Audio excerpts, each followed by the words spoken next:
Salut à tous et à toutes. Imaginez seulement un monde où Leonardo da Vinci s'était limité à la peinture, ignorant toutes ses autres passions pour l'ingénierie, l'anatomie et l'astronomie. Quel vide cela aurait-il pu laisser? Aujourd'hui, face à une ère qui glorifie la spécialisation, les multipotentiels, ces esprits aux multiples talents, envies, rencontrent un dilemme. Comment s'épanouir dans une société qui perçoit leur diversité comme un handicap ou une instabilité? La multipotentialité, loin d'être un problème, est une véritable richesse, offrant une nouvelle perspective sur l'éducation, le travail, le développement personnel et j'en passe.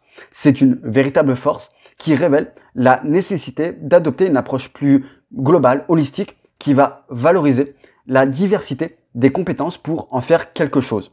Ce défi moderne nous pousse à réévaluer nos valeurs sociétales, à créer des environnements qui nourrissent la reconnaissance pour ces profils, dans cette diversité que réside le potentiel d'innovation, de créativité, ce qui permet à ces individus de relier leurs passions diverses pour résoudre des problèmes de manière extrêmement unique et créative. La multipotentialité, c'est pas juste crucial pour le bien-être des individus concernés. Non, elle concerne, je pense, profondément bien plus la société et le progrès dans sa globalité. Et c'est pour ça que j'ai aussi voulu mettre en œuvre cette vidéo. Mais avant de commencer dans le vif du sujet, qu'est-ce que la multipotentialité? Qu'est-ce que le multipotentiel? Le multipotentiel, c'est le fait d'avoir un large éventail d'intérêts, de talents, de compétences, de potentiel dans divers domaines et bien souvent des domaines qui n'ont en apparence rien à voir entre eux. Je vais prendre mon propre exemple et par la suite vous donner des exemples de personnes célèbres qui, je l'espère, vous parleront. Pour ce qui est de moi, j'ai toujours été quelqu'un profondément curieux, boulimique, comme je le dis. Je me forme à tout, la plupart du temps en autodidacte, parce que c'est aussi les méthodes qui m'intéressent. Et d'ailleurs, si des méthodes d'apprentissage vous intéressent, je pourrais en faire un hors-série, à vous de me le dire en commentaire. Mais revenons-en à notre sujet. Je me forme à des sujets pas uniques, mais bien évidemment sur des sujets extrêmement variés, et je vais vous donner un aperçu de ces sujets. Marketing de réseau, marketing web, e-commerce, création de sites, création de contenu, podcast, YouTube, blog, le coaching en neurosciences, la PNL, l'hypnose, les méthodes du Lean Startup, de l'agile, de l'entrepreneuriat, la création musicale, la psychologie, les neurosciences, etc., etc. En d'autres termes, voici ce que peut être un multipotentiel couplé, en l'occurrence moi, à un haut potentiel. Et j'estime que je suis multipotentiel, mais dans un cas extrême. Loin d'être un handicap pour moi, j'estime que c'est véritablement une richesse inestimable parce que combiner tous ces intérêts peuvent me permettre de créer des liens entre des concepts non apparents à la base et c'est ce qu'on appelle littéralement la créativité ou la capacité d'innovation comme j'en ai parlé plus haut. Et avoir tous ces intérêts, ça a aussi un effet social parce qu'on est plus susceptible d'avoir des intérêts communs avec la plupart des gens que l'on va rencontrer. Pour illustrer aussi ce concept d'une autre manière, voici d'autres personnes célèbres qui, selon moi et selon ce que j'ai pu glaner sur internet, avait un haut potentiel. Comme je l'ai mentionné, Leonardo da Vinci, célèbre pour ses talents de peintre, de sculpteur, d'inventeur, d'ingénieur, d'anatomiste et de musicien. Elon Musk, fondateur de Tesla, de SpaceX, passionné par de multiples domaines, l'exploration spatiale, l'énergie renouvelable, l'intelligence artificielle, etc., etc. Thomas Jefferson, ancien président des États-Unis, mais également architecte, écrivain et scientifique. Et pour en citer qu'un dernier, Isaac Newton, principalement connu pour ses travaux en physique et en mathématiques, mais aussi il était également actif en tant qu'astronome et alchimiste, ce qui démontre la diversité des intérêts et des compétences de ce type de profil que peuvent avoir les multipotentiels. Pour être très concis, quelles sont les caractéristiques d'un multipotentiel? Doué dans divers domaines ou un intérêt extrêmement prononcé dans divers domaines, une curiosité sans borne, une soif de savoir sans limite, des intérêts pour de nombreux sujets, des capacités d'apprentissage souvent extrêmement exceptionnelles, rapides en autodidacte, une adaptabilité, une flexibilité dans leur environnement personnel, mais aussi l'environnement qui les entoure, excellent, un monde rempli d'une richesse et d'une grande diversité. Et aussi, on m'a souvent posé la question de savoir est-ce que multipotentiel et haut potentiel étaient deux faces d'une même pièce? Je vais répondre aussi dans cette question. Pas tout à fait. Le haut potentiel fait souvent référence à une intelligence entre guillemets supérieure, même si je mentionnerais plutôt différente. Le multipotentiel, lui, souligne une diversité d'intérêts et de compétences. C'est cependant des concepts qui se croisent souvent. Un individu à haut potentiel sera, d'après mon point de vue, souvent multipotentiel, et un multipotentiel a très forte chance d'être haut potentiel, même si ce n'est pas une vérité absolue. Ils partagent tous deux des caractéristiques communes, comme je les ai mentionnées précédemment. C'est important à mentionner parce que la distinction est extrêmement subtile et importante. Comprendre cette nuance nous permet de ne pas faire trop d'amalgame. Mais du coup, comment les multipotentiels peuvent-ils trouver leur place dans une société qui prône la spécialisation, étant donné tous les défis qui les composent et ces défis qu'on va voir par la suite. Premièrement, le dilemme de la spécialisation. Encore une fois, la société valorise beaucoup trop la spécialisation comme étant le chemin vers le succès professionnel, plaçant ainsi les multipotentiels sous une pression constante de choisir un domaine unique de prédilection, ce qui ne leur correspond pas vraiment, voire même pas du tout. Et cette pression émane de l'entourage, du système éducatif ou encore du marché du travail, et où une grande polyvalence est à la fois recherchée et à la fois mal perçue ironiquement. Ça peut être interprété comme un manque de détermination, de persévérance, de compétence, de stabilité. Et pour un multipotentiel, cette contrainte à se spécialiser peut générer de multiples frustrations, de perte d'identité, de perte de sens, d'insatisfaction. Parce que, comme je l'ai mentionné, ça n'est véritablement pas lui. Il ne fait pas ça pour faire chier le monde. Il fait ça parce que c'est dans son ADN. La gestion des multiples passions et des multiples carrières. Les multipotentiels sont confrontés à ces défis de jongler dans multiples centres d'intérêt, carrière, et ce, souvent en même temps, ce qui requiert une grande habileté pour maintenir un haut niveau de motivation, un haut niveau de flexibilité, et ainsi, ça demande de ne pas se disperser pour mettre à bien leur potentiel dans chaque activité. Un autre point, celui de la priorisation ou de la difficulté à prioriser. Les multipotentiels vont avoir du mal à décider où investir leur temps et leur énergie parmi une multitude de passions, parce que presque tout leur plaît en fait. Et c'est vraiment un défi crucial, parce qu'il va vraiment être vital d'apprendre à prioriser et identifier les activités et les projets les plus significatifs et alignés avec nos objectifs à court et moyen terme.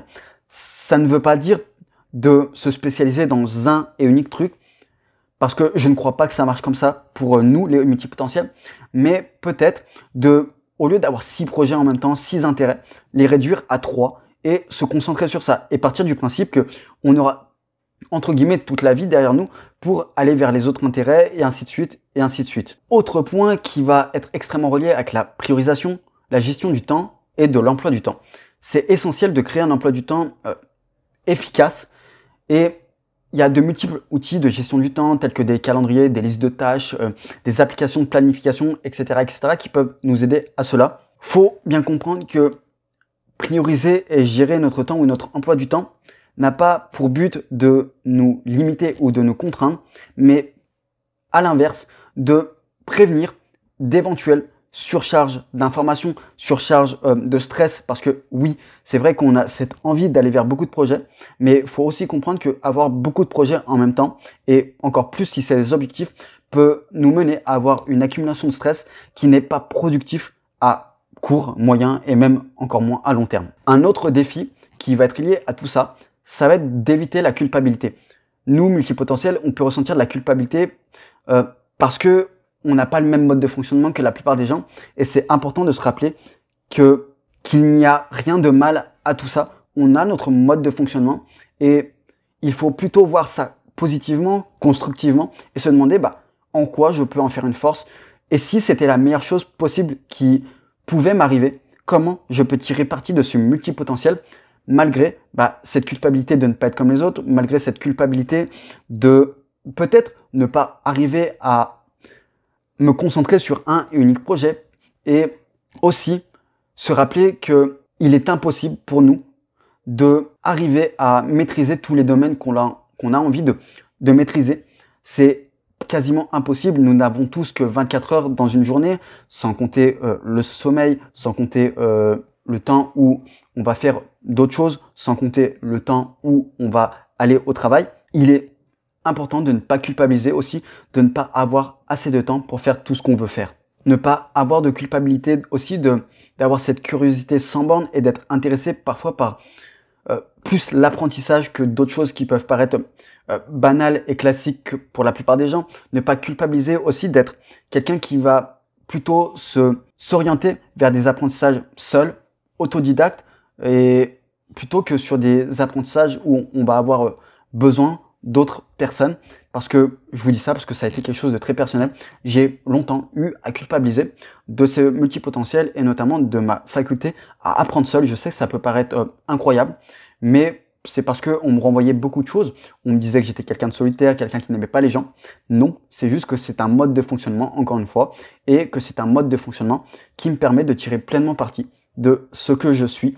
Et je crois profondément que l'on commence à devenir heureux, que l'on commence à devenir épanoui quand on commence à être aligné avec ce que l'on suit, ce que l'on est plutôt, et à ne plus lutter contre ça. On a des défis, mais on a aussi plein d'avantages, et commençons par la curiosité sans borne, qui est une principale caractéristique pour nous, et qui représente véritablement notre force. Ça propulse notre apprentissage, notre créativité, et selon plusieurs psychologues comme Howard Gardner et Mihaly Csikszentmihalyi, cette curiosité est le pilier fondamental du développement personnel et du développement professionnel, ce qui nous encourage à développer de multiples compétences. C'est aussi quelque chose qui va accentuer notre capacité d'apprentissage et nous permettre ainsi d'apprendre beaucoup plus de choses et beaucoup plus rapidement.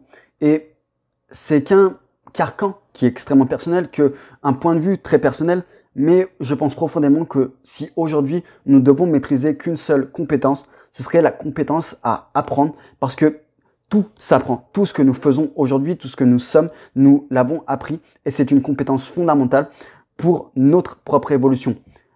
Et encore une fois, plusieurs psychologues démontrent et relèvent que la capacité à apprendre rapidement est étroitement liée à une notion qui est la plasticité cérébrale, autrement dit notre faculté, ou en tout cas la faculté qu'a notre cerveau à se modeler selon les apprentissages et véritablement se modeler. Et les multipotentiels, grâce à leurs multiples apprentissages, leurs multiples aptitudes à assimiler de nouvelles connaissances à une vitesse impressionnante, peuvent beaucoup plus facilement remodeler leur cerveau pour maîtriser de diverses compétences, et ce en de moins en moins de temps. Et il faut bien comprendre que c'est cette faculté qui leur confère une très très grande faculté à être beaucoup plus adaptable que la plupart des gens. C'est quelque chose qui est vraiment remarquable, encore une fois, parce que nous en avons besoin dans notre société qui change et qui a besoin d'innovation incessante et qui a besoin de tout le temps être adaptable. Pour ce qui est de l'adaptabilité, de la flexibilité, c'est encore une fois une compétence extrêmement essentielle dans le monde dans lequel on vit. Je sais pas si vous vous rendez compte, mais notre monde change, et il change de plus en plus vite, de plus en plus intensément. On a souvent dit que c'était le plus fort qui gagnait, la loi du plus fort. Moi, je ne crois pas en ça. Je crois que celui qui gagne et celui qui évolue à travers les temps, c'est celui qui sait le plus s'adapter, celui qui est en perpétuelle mutation. Et les multipotentiels, avec leur faculté d'apprentissage, de curiosité et d'adaptation à de nouveaux contextes, à de nouvelles compétences, à de nouvelles maîtrises, ils sont idéalement positionnés pour exceller dans l'environnement que nous vivons actuellement et que nous allons encore vivre dans les prochaines années. Ensuite, l'excellence dans différentes disciplines. Certes, il est vrai que être au potentiel, plutôt multipotentiel, peut être vu comme quelque chose d'instable, mais je vous assure qu'il y a de nombreuses entreprises qui favorisent de plus en plus la faculté à être polyvalent sur le marché du travail. Et j'ai pas besoin de vous faire un dessin. Les multipotentiels sont des personnes extrêmement polyvalentes, capables de s'adapter, de s'ajuster et de s'ajuster aux demandes évolutives du marché, encore une fois en constante évolution, afin d'occuper divers rôles et de permettre de maximiser nos talents variés et ainsi s'assurer un certain succès dans de multiples domaines. Et pour finir, l'une des plus importantes, un monde riche et surtout un monde riche de diversité. Nous sommes à une ère où des entreprises de pointe telles que Google, Apple valorisent la diversité des talents et reconnaissent qu'il y a un rôle crucial dans la stimulation de la créativité et de l'innovation par ces types de profils. Les multipotentiels enrichissent un écosystème en apportant non seulement ce qu'ils peuvent apporter en tant que personnes, mais ils vont apporter encore plus de variété et de perspectives, d'idées novatrices et ainsi favoriser le milieu dans lequel ils vivent. Ils vont notamment être capables d'envisager des problématiques sous des angles extrêmement différents, de proposer des solutions extrêmement sorties de nulle part, entre guillemets. Et tout ça, ça peut être des atouts inestimables pour certains types de domaines et certains types d'entreprises, parce que le multipotentiel, plus que quiconque, a conscience que toutes les informations, toutes les connaissances sont bien plus interconnectées qu'elles n'y paraissent. Donc, le multipotentiel est une force, pas une faiblesse, pas un défaut. Il faut reconnaître et valoriser cette diversité des talents, des intérêts, des passions pour l'encourager dans une société qui ne cesse de changer. Encore une fois, n'oubliez pas, la créativité et bien d'autres choses résident dans la diversité. Je vous remercie d'avoir regardé cette vidéo, d'avoir lu l'article. N'hésitez pas à la partager à d'autres personnes si vous pensez qu'elle peut être judicieuse. N'hésitez pas à vous abonner à la newsletter, à l'ebook